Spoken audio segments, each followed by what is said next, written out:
Work is something expected, it's discipline, it's consistency, and most of the time, it's not recognized. But what happens when the sucky parts hit harder than expected? Imagine being on the verge of making it as a professional dancer, only to have everything slowed down from a breast cancer diagnosis. For most people, that moment breaks them. For Jenny C. Cohen, it became a pivot moment. In this episode, we dive into something deeper than motivation because the truth is, we're not naturally wired to heal ourselves. We resist. We fear change, even when it's better for us. Jenny challenges that by asking a powerful question: you trust your gut or your fear? From making self care non negotiable to reconnecting mind and body through something as simple as dancing after a shower, this conversation is about learning to listen to your breath, your body, and the internal chatter that shapes your life.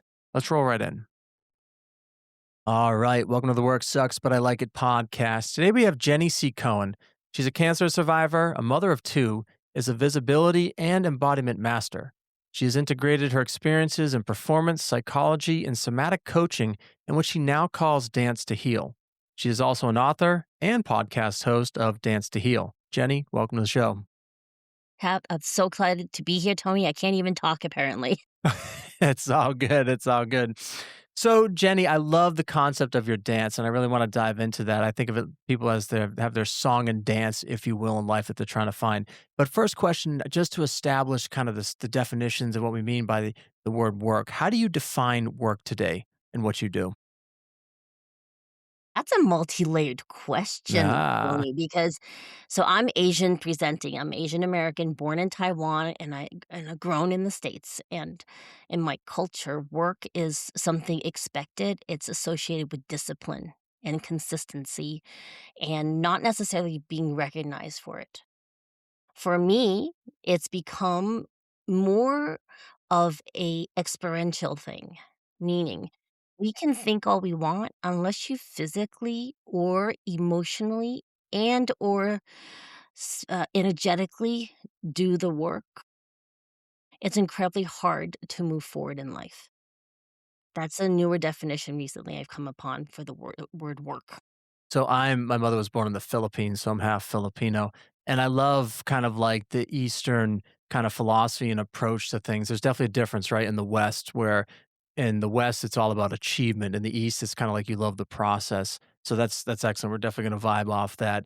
So, Jenny, how do you apply this definition now, working definition in the West, right? Where you're bombarded by expectations of getting so many likes and followers and blah blah blah. How do you navigate that? That's gotta suck, right?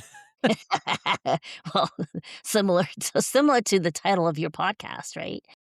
There's always this balance for me now. I'm level 57, so I'll be 58 in July, right? And I've noticed that as I celebrate being a cancer survivor now 12 years and revel in the second chance of being alive on this plane of existence, because there's many other planes of existence that we're not even aware of, we haven't achieved yet. I I enjoy having the sucky parts because that's part of the growth. I used to resent it.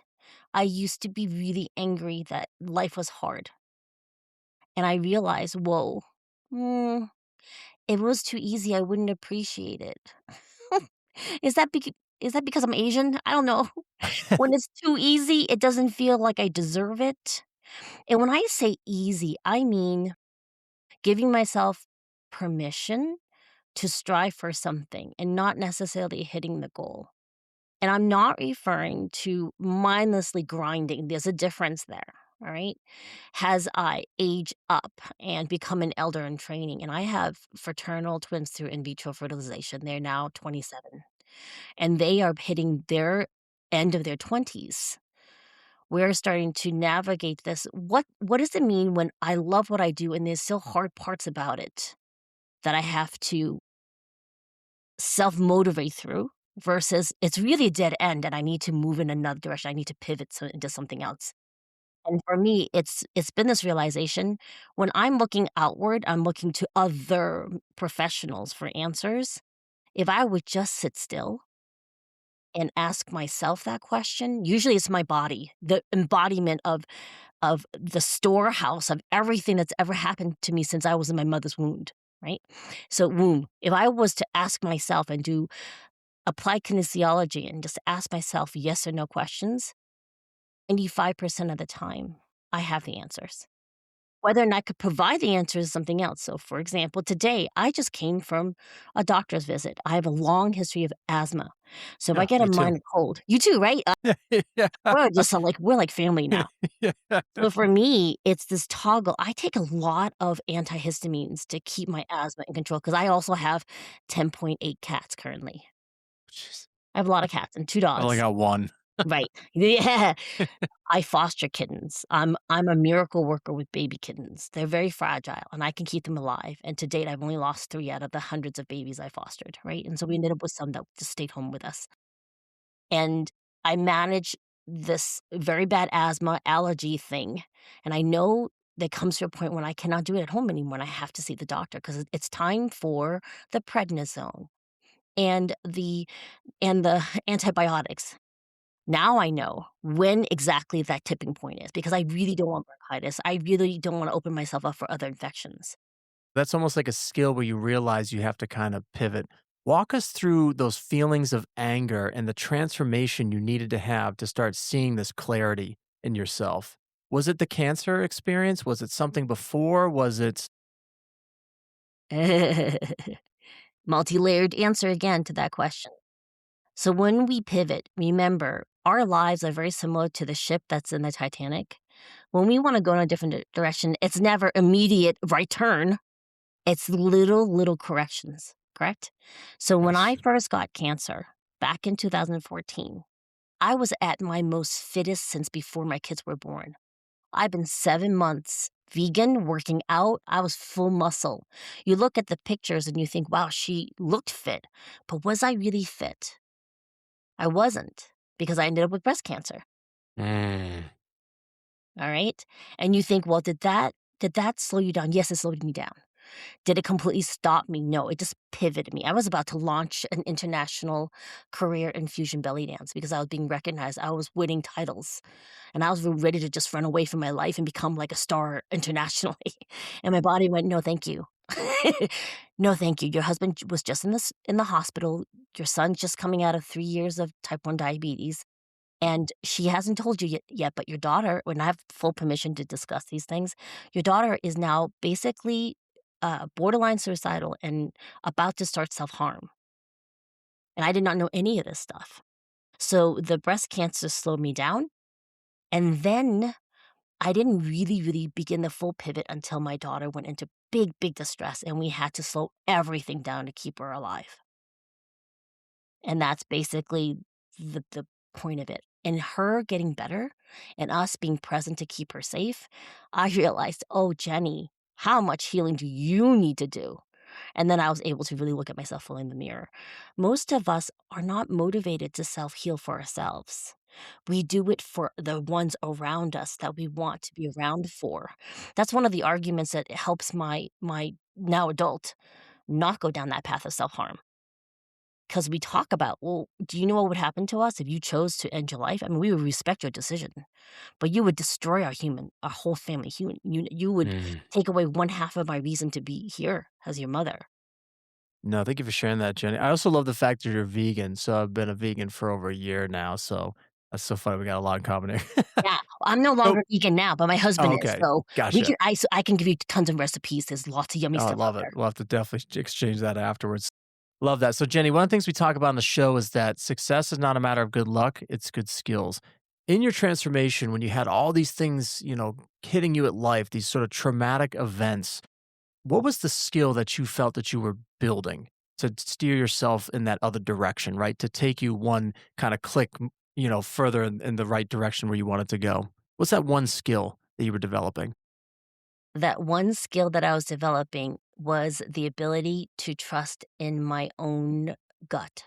Ah, Most of us don't trust it. We'll start to seek guidance from other people and hope it coincides with what your gut is telling you.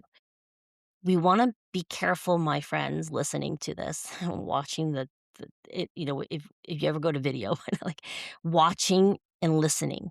There's a big difference between fear, like you're afraid of change that's better for you, versus gut going, "This is not for you at this time." Mm, Right? Learning the difference between the 2, because a lot of times I listened to my fear in the past, but then I would ignore my gut and still go in the direction because of FOMO, fear of missing out, right? absolutely. Or fear of causing someone to be alone. You could always get me on that. If I was worried about you, I would be more loyal to you than me. And we have to be aware of how often we'll serve other people before we serve ourselves. Mm, no, I love that. I mean, so we live in such a consumer society, right? So we always feel like we seek externally these things. And I also love the fact that you're a yoga teacher. You talk about breath. So there's a lot of things I'd love to dive in with that as well. Talk to us about that sort of like turning point for people when they start to go from that extrinsic to that intrinsic sort of reward and that sort of internal mastery, I guess, if I'll call it that. Yes, it is a mastery. It's a mastery of tuning in with your self-care. You don't have kids yet, do you, Tony? You look No, very just a young cat. yourself. Yeah, like, that's the same thing, Yeah, seriously. that's I mean, I I just mean, cleaned up her it's puke before this call, so there you go. yeah. I mean, yeah, pretty much. So here's when you have distractions from your self-care, right, that is a lesson you'll keep learning cycle to cycle in your life, that your self-care still has to come first, no matter what. And none of us are taught this. I did not have this role model to me by my parents, and I'm just starting to learn this now in my 50s, that my self-care is non-negotiable, and that includes when people like my dear husband was just in the hospital for back-to-back surgeries, and he's a vegan, he lost, like, 30 pounds. He's like skin and Mm. bones walking around, right? And I still had to learn that lesson, that if my self-care is non-negotiable, then what energy do I have left after? That's really important. None of us think about even, "Oh, what do you mean self-care? Like, do you mean, like, do I get enough sleep?" I'm talking about everything. Sleep, sunblock for your face. Like, are you washing your face and Mm. flossing your teeth every day? These are the bare minimum non-negotiables, and most people think that's negotiable.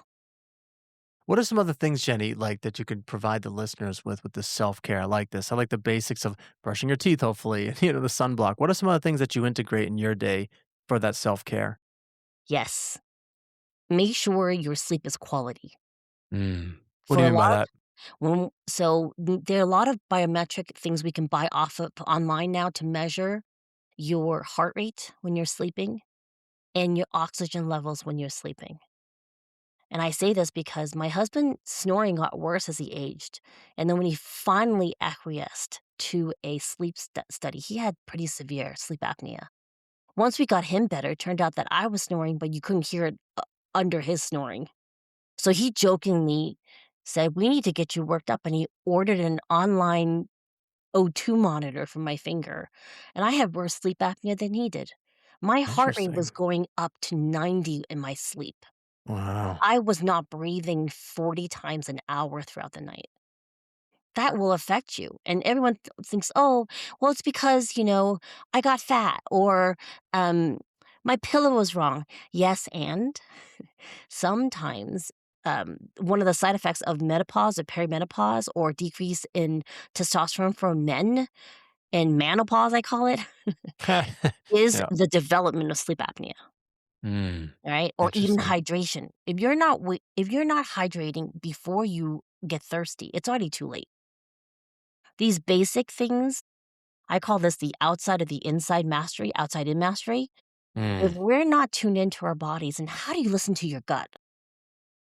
How do you trust it too, right? How does it So trust you? How does your yeah. body trust you? Right? Yep. Because we're always thinking, "Oh, I have to teach my body to allow me to trust my body." And I'm gonna put the question to everybody. What are you doing to have your body trust you?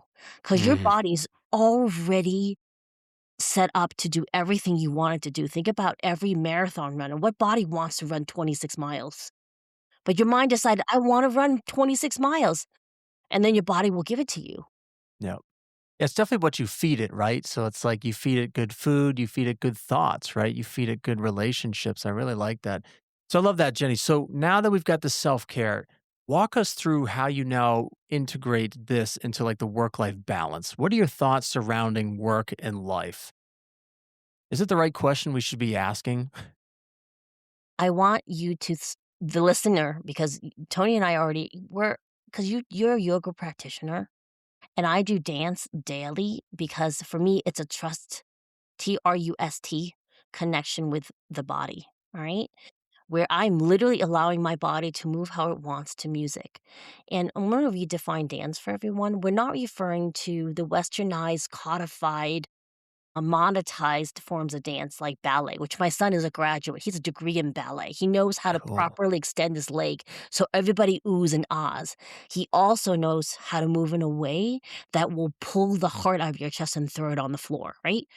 So we're not asking you to do either one of those. We're saying giving yourself the birthright. When you dance and you're happy right out of the shower and you're naked wiggling around in your bathroom, that's the movement I'm referring to. I When love you're that. so gleeful and happy and free, that's the beginning of actually building the conversation between your mind and body. So, how do we know? One of the things I explored, Jenny, in my first book was this concept of song and dance, right? I believe that everybody has one, but there's like this idea, and I was playing with the music thing, right? You have to resonate with the beats, right? You have to resonate with the music. How do people know that they're playing their right song and dance in life? Like, how do they know if they're doing the movement right? I love your thing. Like, you get out of the shower, like, yeah, karaoke too in the car. Walk us through how you kind of like determine this is really resonating with me. The level of resonance depends on where a person is in their lives. Mm, Okay. Because right now I'm currently in a year-long study on understanding the science behind dance and what is happening inside our brains because it will depend on where you are operating. For example, there are different love systems this. in the brain that are activated when you're just learning a new move as an experienced dancer versus a new dancer. We go through different systems of learning in the body, in the brain. All right. So if you're learning the song and dance, like I said before, if you're not even doing a consistent self care routine, and I'm gonna be really honest, like, hands up here, folks. I'm level 57.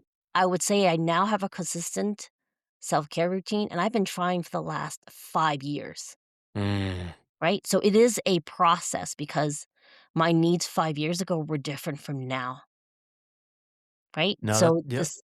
So this is active listening with your body, and your body will tell you, "This isn't working anymore. Try something else, because 'cause I'm not gonna give you this result that you want." Right? And so for me, it was just listening and realizing, "Oh, wait a minute, I'm breast cancer positive, hormones, but now I've been in menopause from chemotherapy, but now my osteoporosis is rising." And then when I did the research, it's because your menopause dropped. That's why you have the bone density decrease in your body. All right. So wait a minute. But I had no history of breast cancer in my body, no history in my family. Why did I get breast cancer? Oh, wait, it is related to trauma that's not resolved. And then this, oh, wait, but I do need the hormones because I don't want to get osteoporosis because that leads to hip fractures for women. And 3 out of 10 women do not survive a hip fracture once we get a hip fracture. It doesn't matter what age. The 10 of us, we pass away, right? So this listening process, some of us, though, if you're really, really connected already, it becomes a, am I in something that I'm doing that I'm happy in? Because some of us will, like my husband, will convince ourselves, I have no other choice. Mm. He's the main breadwinner. He has to do this work. Even if he's treated poorly, taken for granted, it's, increasing the stress in his life, right? And sometimes there's no one holding you in this situation of stress, just you. I didn't want him to stay working at a job that causes so much stress. I was like, "We can work around it," right? And now he's going to open up a side hustle. He's gonna coach mental intelligence and something else, right? So he has a feeling like he's not so trapped in his current job. So, Jenny, I think you just shared for the audience something really critical here. So, we have a lot of internal chatter, and you, as a yoga teacher, know the goal of yoga from the sutras of Patanjali, right? Sutra 1.2, Yoga Chitta Vritti Nirodha, which translates roughly to calming the fluctuations of the mind. Why is it so difficult for people to kind of like work with this internal chatter? Why are they so afraid? Why are we so afraid to open that up? Are we afraid? Am I just phrasing it wrong? Maybe people are. I feel like I am sometimes. I don't know. I love your candid conversation about this because, um, al we're not often raised and allowed to acknowledge how much internal chatter we all have. I never realized how much I've internalized my mother's trying to help me, but really just completely causing me so much trauma voice. I don't even hear it even though it's talking nonstop. I've internalized it so much. I don't hear his words. I hear it has feelings, right? I feel it has tightness in certain parts of my body. And so for many of us, learning to acknowledge this chatter and then allow to us the power to shift some of that chatter and or redirect the chatter, right? Because we're Yeah. now overlapping into so many different theories. There's Carl Jung with the subconscious, there's internal family systems, there's um, just so much, right? And we don't need to know all of it just to acknowledge. Oftentimes, we look at ourselves in the mirror, not through our own eyes. And just to understand that that shifts throughout the day, throughout the week, throughout the months, throughout the time of year. If you just acknowledge that, and then you do this daily connection of mind and body, understanding that your body is saying more than you're willing to listen sometimes. I think that's where like dance and yoga come into play, right? I think that's, I love how you said it, like redirect the chatter. I mean, that's where dance can kind of realign it and redirect it. So I really want to dive into your work now. So walk us through how you got into dance and psychology and somatic coaching. Like, how did this all integrate? Because I love this, right? Because to me, I think you fully embody what I think of as work for what that's worth in the show. And I really look up to that. It's almost like, because I hate when people come in and say, I'm just a coach. I'm just this, right? But you're integrating all the things that you love into your work. Walk us through how you've gotten to this point where you could integrate and find the connections in these seemingly different things of your life. Isn't that the beauty of life though, right? When you start to Yeah, right. I find know. right, when you start to find okay, anyone who's listening and they're like, "Oh, I just don't know what I'm supposed to do," understand that where you are right now, you're actually gathering skills for where you need to be. I had no idea when I married my husband that being married to someone over 35 years would be a skill that I needed in coaching other people and understanding how important that was. I had no idea that when he got testicular cancer, we would have to go through in vitro and to go through that whole scientific thing that happened that would help me in helping people in the future. I had no idea that when I had fraternal twins and they became elite athletes and I homeschooled them and then they were junior Olympians, that would help me with my people. I had no idea that my breast cancer journey would help me help my people. I had no idea that when my son transitioned female to male, that would help me help my people, right? That when when my daughter went through her very, very stressful mental health time, that would help me help my people. All I knew was just, "Can we just make it another day?" Because Mm. it just like, it sucked, and I was so grateful that I still have my kids around to work through the sucky part of the life. So tell us more about Jenny, how you've used the breath through all these moments and all this time, right? I mean, I find it interesting. I was looking at one of your videos before the call here, and at 11:11, is this true? You take a breath, you have your phone, kind of have a reminder, and you say 11:11. Tell us why you do that. I really like that. Why do you do Yeah, that habit? yeah, well, it's correlated with I have breath reminders because it's correlated with being present. We are really often even people who talk about being present, we're really not present because we are wired to be protective, and we only are protected from what we know. And most of us Mm. in the healing industry, whether you're a client or a coach, we're still resolving our layers of trauma. No one's ever fully healed. Once you're fully healed, you're dead, okay? Then it's time to go. None of us are hanging out and, like, helping other people because we're ready to go on to the next level of existence, betterment for the world. At least that's what I believe. So, we're always only a few steps ahead. That means we're still actively working ourselves. At least I would hope. My coaches are doing that because unless we're source, we're always trying to refine what we know. In terms of breath, though, because I realized how often I struggle with being present, which then means my clients struggle just as not much as not more, is that I have hourly reminders, which I turn off when I'm in these interviews. That's fine, that's Otherwise, my fine. alarms. We could actually do it along with you, that'd be pretty cool. Yeah, 'cause the thing with the breath is I tie it in with your 5 senses. So, if you tune into vision and smell and taste and hearing and touch, so you could do it right now, like, smell your favorite smell. I always like, right now, I have a mug of tea, that's Earl Grey tea in there. Bergamot oil is a natural antidepressant. So, I always have Earl Grey tea. So I taste the Earl Grey tea, I smell the Earl Grey tea. I even have clients, Tony, that like to smell the butter. I'm like, "Go for it. If butter makes you happy, smell butter." Yeah? Yeah, So yeah. whatever your favorite smell and taste is, and then you hear what's around you in your room. You have a cat, so that means things are being knocked down in your room. I have 10.8 cats, so something's being kicked, knocked over if there's cat fights. Hear what's in your surroundings, smell and taste. Then you feel your butt in your seat, feel the clothing on your body. And then the gaze means that you're going to stop being very pointed in your focus, and you open up your peripheral field so that you can see everything with a soft gaze. When you open up your peripheral field, you actually start to go into your parasympathetic nervous system. Mm. That's a quick, like it's a quick switch.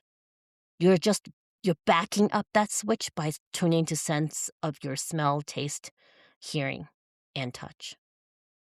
So when people go inward, Jenny, I love this right now, like how you kind of framed it, like opening up this peripheral field. Most people are afraid to go inside their thoughts. And when they think of like doing the internal work, it's like, okay, I gotta clear my mind. Why is that the wrong way to think of it? Well, I listen, I remember getting really angry in the beginning of my journey when people asked me to do that, 'cause I honestly I only knew that I was holding everything together by a thread, and my internal words in my head would be, "Are you ready if I let it go? 'Cause it's gonna be a whirlwind, hurricane, tornado, like, I don't think you're ready for it. I'm certainly not ready for it, but you really want this? Like, you really want me to really let go and feel everything or empty my mind? I don't think you understand what you're asking for." And I think the deline the people just if you're just present, meaning right now in this moment, that means you're letting go of what you're worrying about from the past and the future. Because most of the time I never processed my past, so I was afraid, "Oh, my past is gonna totally hit me." That's different work, folks. That's the work with, like, a complex PTSD therapist that's really knowing to how to keep you safe, right? That's with a trauma-aware coach that has ways to handle when you're feeling your feelings, right? We're asking you just to be present in the now. And when you're present in the now, like the monks who just did that peace walk from Texas to Washington, D.C., they're actually very at peace because they're very in the now. No, that's excellent, Jenny. So I want to dive into kind of the work and how you describe it. And this, what stood out to me was, why did you pick visibility and embodiment to describe what you do? Why did those two words come to your attention and you want to share with everyone? Visibility is what keeps everybody safe, Tony. We think, "Oh, if I'm more seen, then I'm more vulnerable. I'm more of a target." And I'm gonna argue it's the opposite. When you're invisible is when you're more in danger. When you know the squeaky wheel gets oiled? If you're visible, and I'm not asking you to be a negative Nelly, I'm saying you can be a beacon of happiness or willingness to ask for what you need in a positive way. You can be firm about it, but you don't have to be nasty about it, right? So is visibility just like expression, or is it just like, I need to get all these followers on my social media page? I guess I'm trying to figure out how you're Yeah, defining it. visibility is just the understanding that you are the star of your life, right? You're the star of your life. And if you know and understand that, that's going to direct how you decide to behave at every moment, whether or not there's witnesses or not. That's the So you vivid. seeing yourself is that visibility. Love that. Love that. So Yeah. walk us through the embodiment part of that. Embodiment gets used a lot right now, Tony. Everyone's doing embodiment. I just got an ad from a coach saying, you know what? The key right now to authentic coaching is that you need to teach everybody how to be embodied and the somatic approach. And I'm thinking to myself, do you know what you're saying? Like, do you even you know what that means? Or you just throwing that around because you wanna get a like or a click on your offer, right? My So what's the definition, proper way to use it? well, there's no proper way, right? I just want people to understand, like, how are you defining it? I define embodiment as actually doing the work of connecting with your body. So that's something that I feel like I really want to dive into this. So there's like kind of this idea that we got a hustle culture, right? And people think that they're putting all this effort in and that's doing the work. Why is that not doing the work?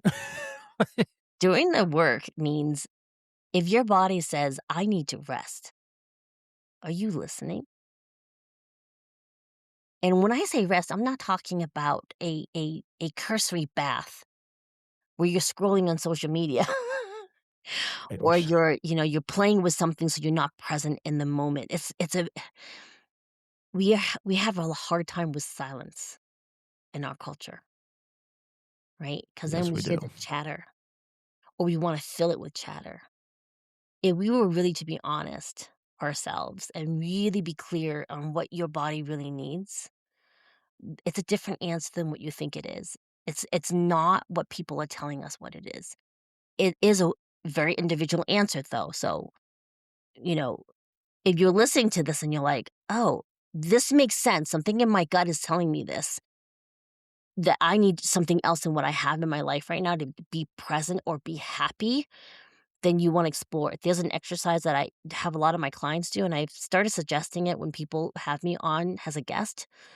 Um, you can ask yourself questions through journaling in a different way. So what you do is you take a pen and a paper. Typing doesn't do anything. You have to I write. agree. Okay? Yes, different pathway in the brain. And when you use the pen, make sure it's a glidey pen, not a scratchy one, okay? First of all, no scratchy chalky, just a gliding ballpoint or what is it, the liquid ones? The I love that because I've bought those crappy pens. But go ahead. Yes, I just laughed when exactly. you said No. that. Yeah. Yeah, you know it's a good Yeah. hotel when they give you nice glidey ball Right. pens. Yeah, exactly. So in your dominant hand, so if you're right-handed naturally, in your right hand, you ask a simple question. Like you write the question, am I doing enough self-care? Let's relate it back to the beginning of the conversation. Or is what I'm doing makes me happy? Or am I with the right group of friends? That's a good question. Then you take the pen and put it in your non-dominant hand and let it scribble out whatever it wants to write. In the beginning, it can be very, very non un in the you can't read it, it's just scribble. Over time, or if your body's just been desperate for you to listen and finally is saying, "Oh my god, they finally are they gonna listen? Let me give them a real straight answer." You'll start getting answers you have no idea, and they'll feel right in your heart. For example, my Mhm. son, very resistant to this exercise.